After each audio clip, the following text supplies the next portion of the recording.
दादा भाई, आप किस तरीके से देख रहे हैं ये जो बंगाल में जो राजनीति चल रहा है, मंदिर और मस्जिद, बाबरी मस्जिद और राम मंदिर? सबसे पहले तो अस्सलाम वालेकुम मेरे भाइयों दोस्तों। देखिए, मैं शुरू दिन से ही 6 दिसंबर को जब बाबरी मस्जिद का नींव रखा था और जो नाटक चल रहा था बंगाल में राजनीति का, उस नाटक पे मैंने लाइव किया था और बोला था ये नाटक मेरा ये जो अल्फाज है नाटक, तो ये नाटक ही है, इसलिए कि हमारे इस्लाम में किसी को तकलीफ़ पहुंचाने वाला हर काम को फितना कहता है और फितना वाला काम हमारे नबी करीम ने मना फरमाया है। तो जो हुमायूं कबीर ने बाबरी मस्जिद का नींव रखा दोबारा से, मतलब एक बाबरी मस्जिद को तो नींव रखा, उसका चेहरा में खुद नबी का सुन्नत नहीं है, ठीक है, और ज़िंदगी भर तो पैंट शर्ट में ही पहना। आज ऐसा लग रहा है जो मुसलमान उसे वली अल्लाह मान लिया, तो ये तो फितना था। और मुसलमान उसको वली अल्लाह मान, जैसे जब आज सुना 1 लाख मुसलमान वहाँ जाके नमाज़ पढ़ा है, ठीक है, नमाज पढ़ना वली अल्लाह मानने में तो फ़र्क है ना भाई। तो नहीं, नमाज़ पढ़ने के लिए हमारे पास बहुत सारा जगह है। आप मुर्शिदाबाद में चला जाइए, स्टेशन से उतरिएगा, हर थोड़ा थोड़ा दूर में मस्जिद है, और वो मस्जिद का हाल आप देखिएगा तो आप खुद बोलिएगा जो मुसलमान को पहले ये मस्जिद देखना चाहिए, इसलिए कि वहाँ बहुत सारा मस्जिद है जो गिरा जा रहा है, वीरान पड़ा हुआ, वहाँ पे नमाजी नहीं है। लेकिन जो बाबरी मस्जिद के नाम पर जिस पे राजनीति बंगाल में शुरू हुआ है, वो मस्जिद में मुसलमान 1 लाख जाके वहाँ नमाज़ पढ़ा जा रहा है। देखिए, राजनीति कैसा है, मुसलमानों को ये सोचना चाहिए। जो 6 दिसंबर को नींव रखा, 7 दिसंबर को बाबा बागेश्वर पहुँच गया। बाबा बागेश्वर का तो आगे से शेड्यूल था, एक दिन में तो नहीं आया। तो कहीं ना कहीं हुमायूं कबीर को भी प्लानिंग मिला होगा। 6 दिसंबर को ही नींव रखेंगे और 7 दिसंबर को ही बाबा बागेश्वर। 6 दिसंबर एक्चुअली बाबरी मस्जिद जो है डिमोलिशन डे था, इसलिए उसको जी आपने सही कहा, डिमोलेशन डे था।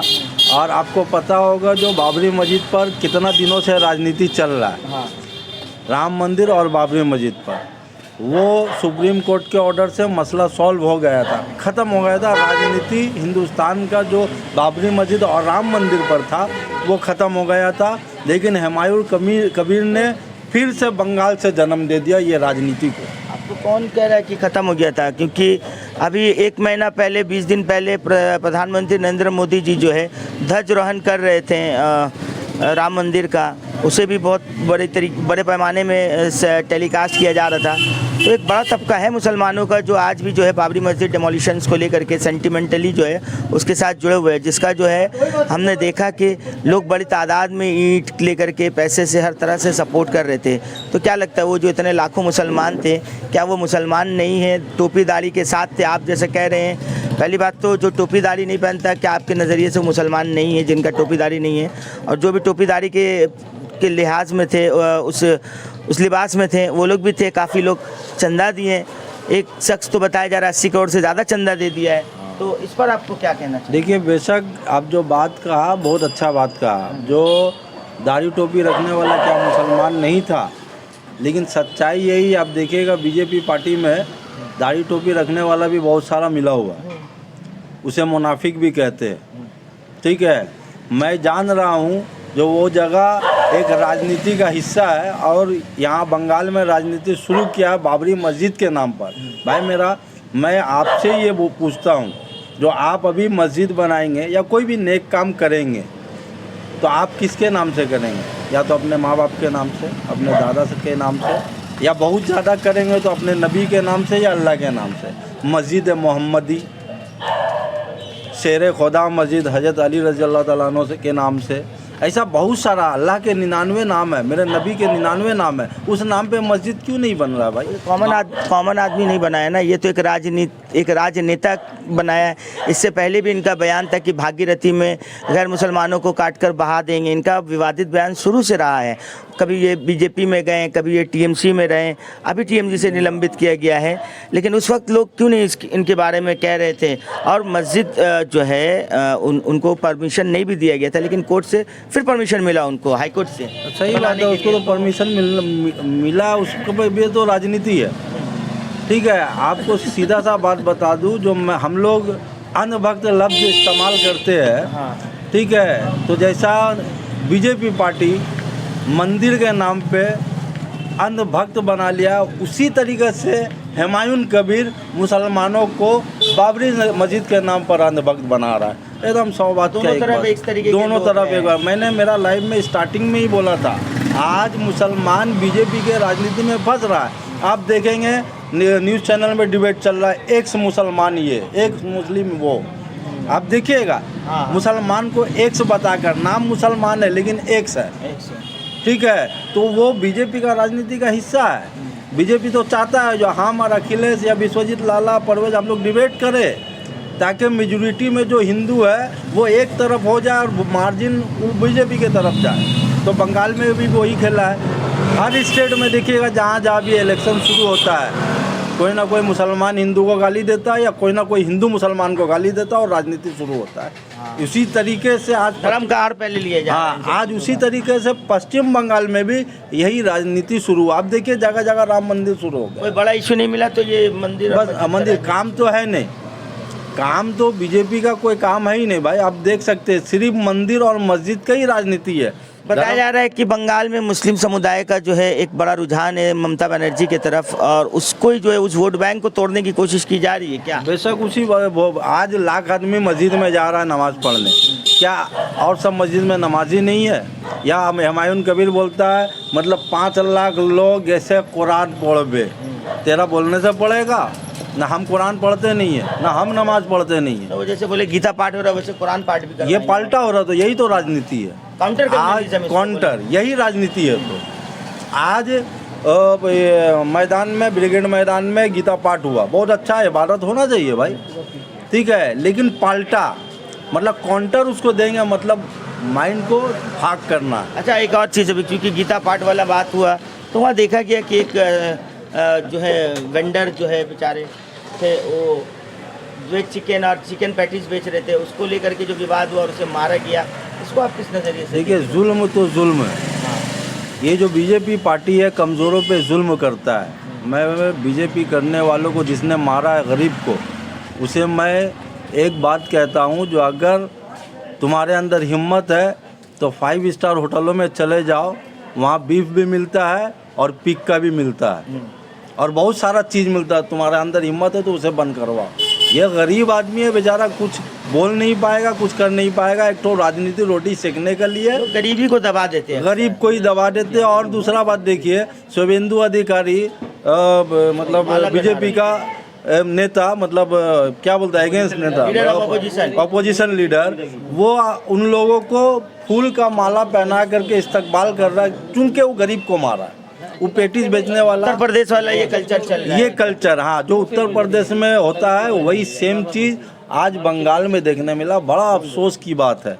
और मैं मुसलमानों से अपील करूंगा, जो आप राजनीतिक हिस्सा ना बने, आप का सेंटिमेंट से खेला जा रहा बाबरी मस्जिद के नाम पर। मेरा एक ही बात है, मस्जिद बनाना है तो ना मैं मोहम्मदी के नाम पे बना दूंगा, अल्लाह के नाम पर, अल्लाह के 99 नाम है उस पर बनाऊंगा। और भी बहुत सारा अमाल है जो अल्लाह को खुश करने। मेरे भाई, अल्लाह को सबसे ज़्यादा इबादत किस वक्त का पसंद है? रात का, तहज्जुद का नमाज। अल्लाह को सबसे ज़्यादा नफली इबादत पसंद है, फ़र्ज तो आपको करना ही है, ठीक है। ये जो दिखा के, ढिंडोरा पीट के, ये चैलेंज करके हम ही 75% मुसलमान, अरे भाई कहीं ना कहीं हिंदुस्तान में हिंदू मुसलमान को सपोर्ट कर रहा है, जिसके वजह से आज हिंदू मुसलमान एक साथ चल रहा है। आप देखिएगा वक़्फ़ का मामला में जब वोट हुआ था तो मेंबर ऑफ पार्लियामेंट में कितना मुसलमान एमपी है? जो वोट गिरा 24 या 25, लेकिन वोट लगभग 100 कुछ गिरा था, ठीक है। तो सब मुसलमान थोड़ी दिया था वोट, वक़्फ़ कानून के अगेंस्ट में, वक़्फ़ बिल के।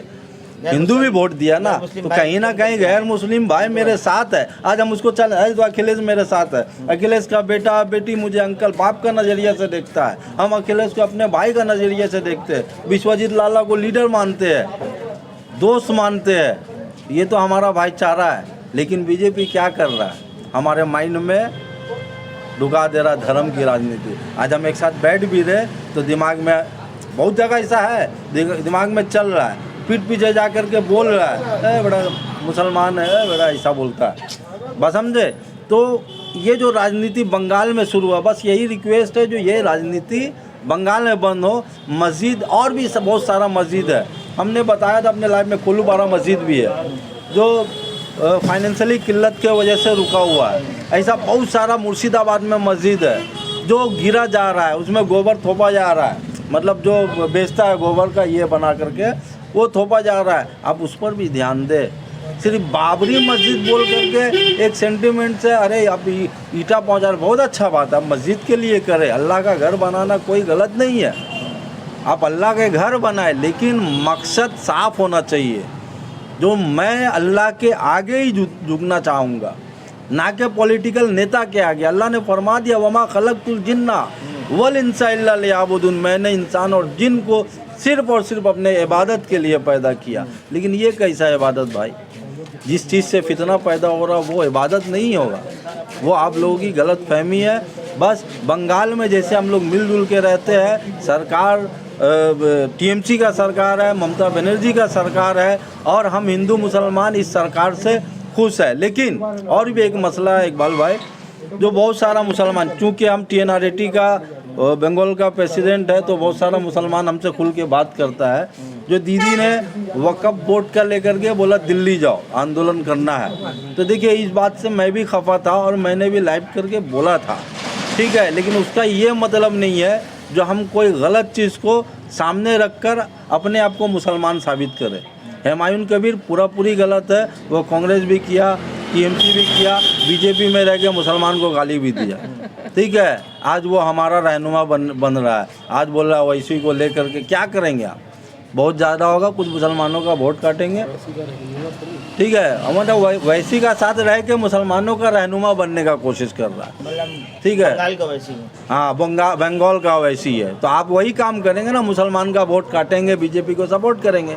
भाई आप बिहार को देख लेना, ठीक है, भले गलती RJD का हो, लेकिन कहीं ना कहीं वोट तो मुसलमान का कटा।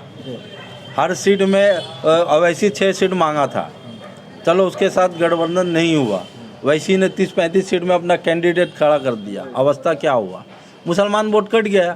तो इसीलिए मेरे भाइयों दोस्तों, हम लोगों को इबादत से अगर मकसद है इबादत करना, तो मेरे भाइयों दोस्तों अपने घर में भी हम नमाज़ पढ़ सकते हैं, हम रोज़ा रख के अपने घर पे भी अफ्तारी कर सकते हैं, हम नफली इबादत। हाँ, मस्जिद में नमाज़ पढ़ना फ़र्ज़ है, दिखा के सीना तान के मस्जिद में नमाज़ पढ़ने जाएंगे फ़र्ज़, ठीक है। लेकिन जिस जगह फितना हो, जिस जगह पॉलिटिक्स हो, वहाँ से जाने से बचे। उससे अच्छा हम अपना घर में नमाज़ पढ़ लें। मेरे अल्लाह, हम नमाज में पढ़ते हैं तो ठीक है, सुबहान रब्बियल आला। मस्जिद में जाते हैं तो वही सुबहान रब्बियल आला सजदा में पढ़ते हैं, रुकू में जाते हैं सुबहान रब्बियल अज़ीम पढ़ते हैं, वही सूरा, वही सब कुछ, वही दरूद, ठीक है। लेकिन जिस जगह से फितना हो, उस फितना से बचे मेरे भाइयों दोस्तों। मेरे भाइयों दोस्तों, आप लोग से रिक्वेस्ट है, हाथ जोड़ के रिक्वेस्ट है, बंगाल में धर्म की राजनीति को आगे बढ़ने ना दे, उसे रोकने का काम करें। शुक्रिया इकबाल भाई।